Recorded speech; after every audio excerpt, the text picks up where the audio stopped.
Dans une région reculée d'Afrique, un petit village nommé Koundara était niché entre des collines verdoyantes. Koundara était un endroit paisible, mais il y avait un mystère que personne ne pouvait expliquer. Un immense baobab, planté au centre du village, semblait être en vie. Les villageois l'appelaient Nyama, ce qui signifiait « l'ancien qui parle ». Chaque soir, après que le soleil se soit couché et que les feux des cases aient commencé à s'éteindre, des murmures résonnaient autour de l'arbre. Certains disaient entendre des voix graves, d'autres des chants lointains. Les anciens avertissaient « Nyama écoute nos secrets, il connaît nos joies et nos peines. Ne le troublez jamais inutilement. » Mais personne ne savait vraiment pourquoi Nyama semblait vivant. L'histoire du baobab était racontée de génération en génération, mais elle était devenue une légende, et rares étaient ceux qui y prêtaient attention. Dans ce village vivait un garçon nommé Bakary, âgé de 12 ans. Bakary était connu pour son esprit vif, mais aussi pour son impatience et son goût pour l'aventure. Contrairement aux autres enfants, il ne craignait pas les histoires de Nyama. Au contraire, elles le fascinaient. Sa mère, Amina, une veuve courageuse qui travaillait dur pour subvenir à leurs besoins, l'avertissait souvent. Bakary, parfois, certaines vérités ne doivent pas être découvertes. Le mystère est là pour une raison. Mais ces paroles ne faisaient qu'attiser la curiosité du jeune garçon. Un soir, alors que la lune brillait dans le ciel étoilé, Bakary décida qu'il était temps de percer le mystère de Nyama. Il prépara une petite lampe à huile, prit une couverture et quelques noix de cola pour rester éveillé, et se dirigea discrètement vers la place du marché où se trouvait le baobab. Bakary s'assit au pied de l'arbre, ses yeux fixant les branches qui semblaient danser sous le souffle du vent. Les murmures commencèrent, doux au départ, puis de plus en plus clairs. « Qui ose troubler mon silence ?» résonna une voix grave, profonde comme le tonnerre. Bakary sursauta, mais il reprit vite son courage. « C'est moi, Bakary, fils d'Amina.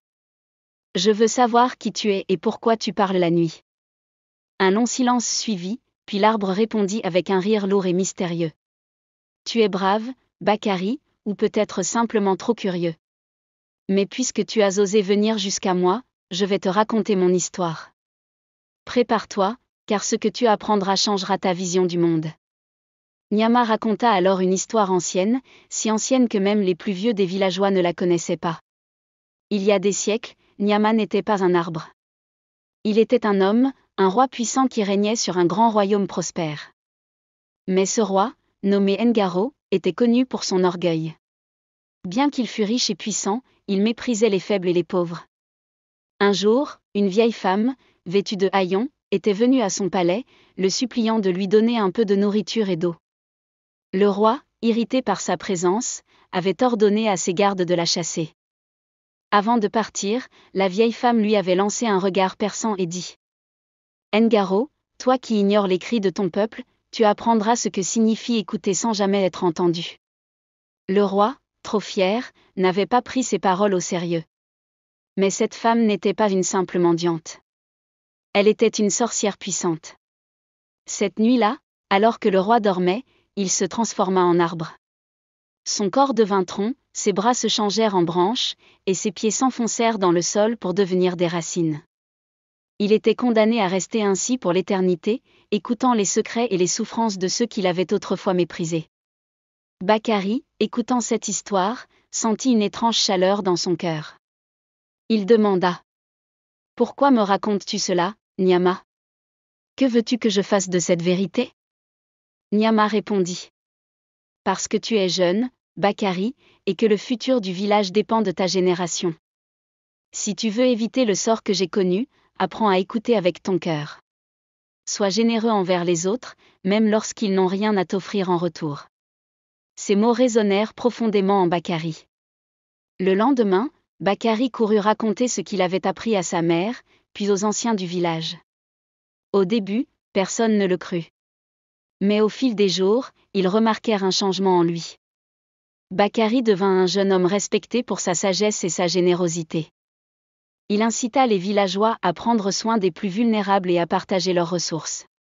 Koundara, autrefois un village ordinaire, devint une communauté soudée et prospère, où chacun veillait sur l'autre. Des années passèrent, et Bakary, devenu un vieil homme, continuait à enseigner les leçons de Nyama. Un soir, alors qu'il méditait près de l'arbre, celui-ci s'effondra doucement.